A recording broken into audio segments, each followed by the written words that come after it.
Hannah actually, if you talk to her, will tell you that she started having eating disorder thoughts way back January of last year. She said that she felt a little bit heavy and that she started to have thoughts of losing weight. This was somewhat unbeknownst to us.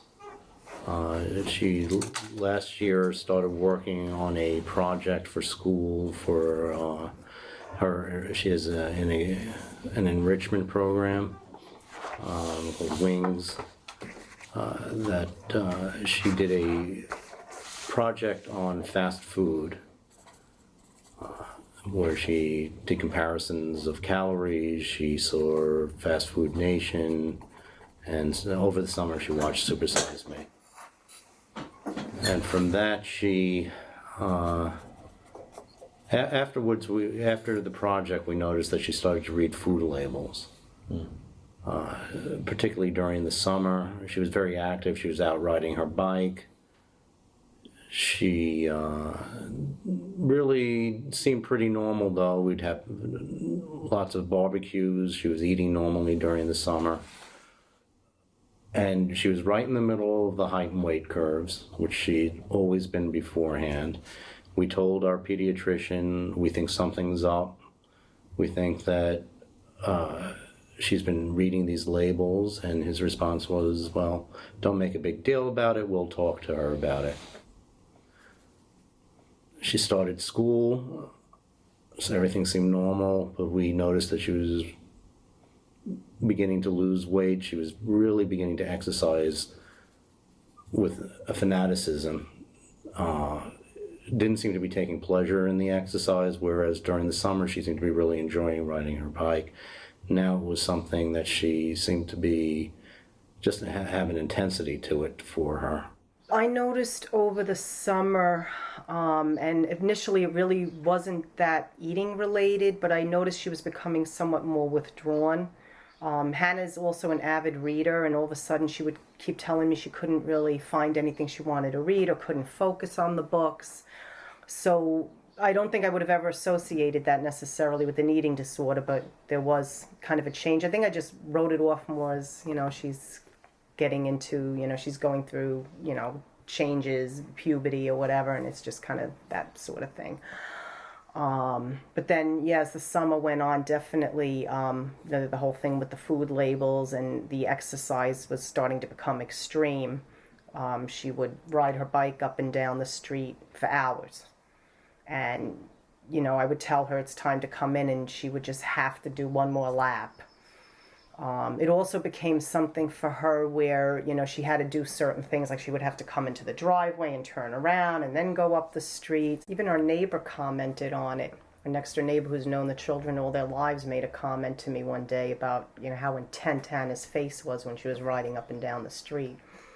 So it was noticeable. By the end of August, at her well visit, I did bring up with the pediatrician about reading the labels and everything. But her weight was still normal and she was still eating. But right around then was when she stopped, and 3 weeks later she had lost 10 pounds. So it was very rapid.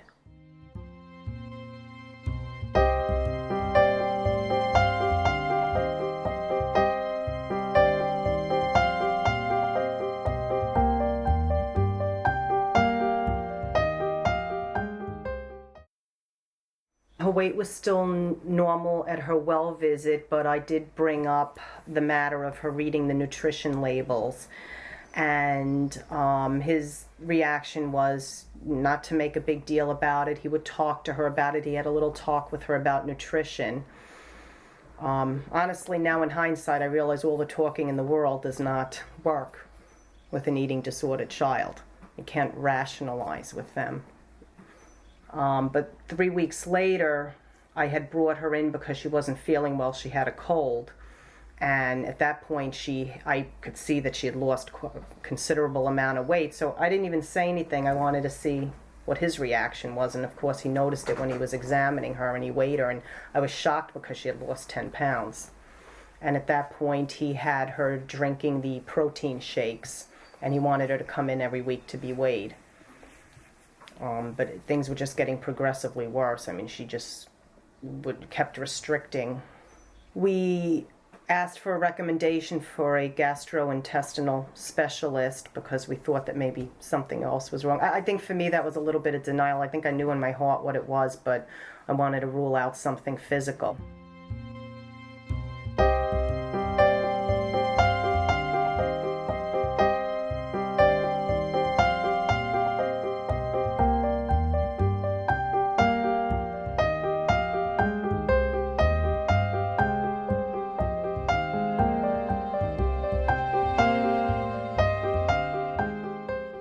At that point, I think that we really knew something was wrong, and we really wanted something more than just have a talk with her.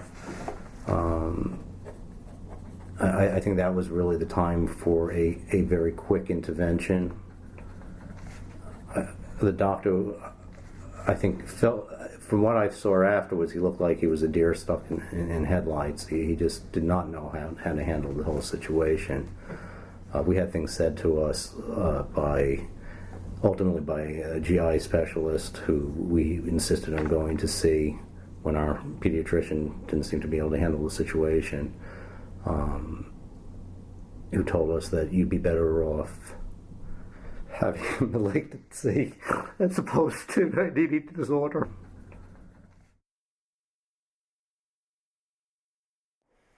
We went to a gastrointestinal specialist, and he wanted to do a upper GI and colonoscopy at the same time. And at that point, she was in such a weakened state, I don't know that I was really comfortable with that. But he also recommended that we go to an eating disorder clinic in the area. So he knew too. And we did. We went there for an evaluation that lasted about 3 hours. They did get Hannah to eat something. They had her sit down with a nutritionist who laid out a plan for her. And she came home, and she was supposed to go back the following week. It went okay for a couple of days, few days. And then she stopped eating again. And by the following week, she was hospitalized. She was down to 58 pounds. We definitely realized fairly early on that we were on our own. I knew that when the therapist at the first hospital was looking through a magazine looking for eating disorder clinics, which shocked me because it was an eating disorder program. And that's when I realized we're really on our own. I just have to go on the internet, look up eating disorder programs, and start getting on the phone and calling them myself. When we flew out from New York, we had Hannah released from the hospital in the morning, and she wouldn't even swallow water. We flew out that night, spent a night in a hotel, and had an appointment with Kartini the next day. And I just clearly remember walking to the Kartini clinic and standing out there. I remember I said to myself, I'm standing on the street with a girl on a feeding tube, and I'm 3,000 miles away from home now. I must have been out of my mind to do this. We were scared. We didn't know anything about Kartini. We didn't know we'd made the right decision. You're doing things, you're kind of fumbling around in the dark, and you're hoping for the best. Looking back now, the whole thing is unreal to me, that she really was where she was then and where she is now. And people are just so amazed at how far she has come in really a short amount of time. I mean, like I said, at that moment, I just didn't know if she would ever eat again or ever be a normal child again. I think we also had a whole trauma at home. We had to leave my son here. And that was, that separation from him without having a parent with him. I know it had to be really tough on him. It was tough on us. Well, you feel like you're ditching the other child because all your focus is on the sick child. And you wonder how that's going to affect the other child. Ben really had to carry a huge load when all of this happened, and when we brought Hannah out to Oregon. We left him with his grandparents for about a week. We were both out there. For me, I was just constantly torn because it was a horror to leave Hannah. And, I felt so horrible having to leave her out there for an extended period and come home. But things being what they were, I needed to be home with our son. I needed to work. The insurance was through my job. So, there's the reality of that you have to, keep working and, keep doing the things you have to do to survive. The world doesn't stop because of what's happening. And I guess I just felt like somewhere along the line, like nothing I was doing was enough, that, somehow Ben was being abandoned in the process. I felt like I'd somehow abandoned Hannah, that, from her perspective, she was going to see, my dad was there for me, my mom was not. Ben grew up a lot. He really did. He's become a young man. He's gone from being a boy to a young man. I'm extremely proud of him. This has been a very difficult time for him. When something like this happens, everyone in the family suffers. I mean, your whole world comes crashing down around you. And it's nobody's fault. It just happens. It is what it is. It's definitely very hard on the other siblings, their children. All of a sudden, their world is rocked, and, a lot of the focus, the attention is on the child who is sick and needs the treatment. You try your best to be there for the other child. I think you have to try to make time for them and be there for them and do, special little things. And Ben and I guess we kind of came up with our own routine that was kind of fun for us too. We had our Friday night movie nights. I would sit on the couch with a glass of wine. He would have his snacks. We would just kind of sit there, and in a lot of ways we also ended up bonding quite a bit. And I think for Ben, he had a sense of responsibility in this whole thing that, I think hopefully he felt good about. I hope he realizes that he was a part of helping Hannah get better. He had, his job to do, and he did it.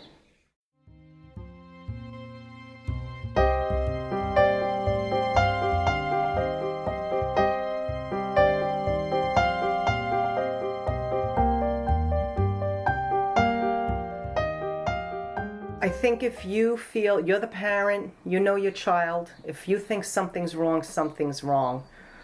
And you really have to go with that gut instinct. The problem with that is it's not so easy to find someone to help you, and that's a reality. It took us a long time to get to Kartini, and that really was luck to some degree that we found the clinic. So even though we were out there trying to get help, it wasn't so easy. No, and I think the other thing for parents too is that if you don't feel reassured, take the bull by the horns. It's hard to do because we found it hard to do, but you have to take the bull by the horns and move and find someplace. And it's not easy. I think you really have to branch out. You can't necessarily stay in your area. I think maybe going through a website, possibly, like Feast, we called everyone we knew in the medical field. I had a friend at work who called someone who was a nurse in South Carolina. We just put it out there to everybody we knew to ask around for us and try to find something. Oddly enough, doctors seem to be the worst place to go to. And everyone at best came back to going to the other hospital. And they said that they go-to people. But seems to be a lot more places out there than we had really found on our own. Although I think the Feast site actually lists they have a listing of places that provide treatment, and they even have a section on questions to ask when you call up. And I guess I want to say also, when you go on the internet, though, you have to be careful. You have to make sure you go to a reputable site, because there's a lot of stuff out there that isn't necessarily true. So it's a great tool, but you really have to be careful what you're looking at out there. When we met Dr. O'Toole for the first time, she asked us both what our greatest fear was, and Andy's greatest fear was that Hannah would ultimately die from this disease. My greatest fear was that my daughter would be institutionalized and would be on a feeding tube for the rest of her life. I mean, that's how dire this situation had become. I just couldn't see a light at the end of the tunnel. Well, I did see a light, and I thought they were headlights, and I was the deer, and that's how I was feeling at that time. We were just so frightened. Her case was just so severe. I'd never seen anything like it. And well, I mean, I'd never seen anything like it too, because people don't talk about this disease, and it's not what I had imagined. Well, I think also part of the problem with that too is that people tend to be very secretive about this particular disease. They don't want to tell people. And if we hadn't gone out there and told people and asked, we wouldn't have found our way to you. And it's a hard thing to do. And you know, I have moments of panic about doing it, to be honest with you, because, you know, everyone around you is so secretive about it. So you're thinking, am I doing the wrong thing by coming out in the open? But that's the only way. You know, someone at work actually said something very astute to me, and this is someone who's struggling with not an eating disorder, but a serious illness themselves. And one of the things she said to me in the beginning was, secrets are never a good thing.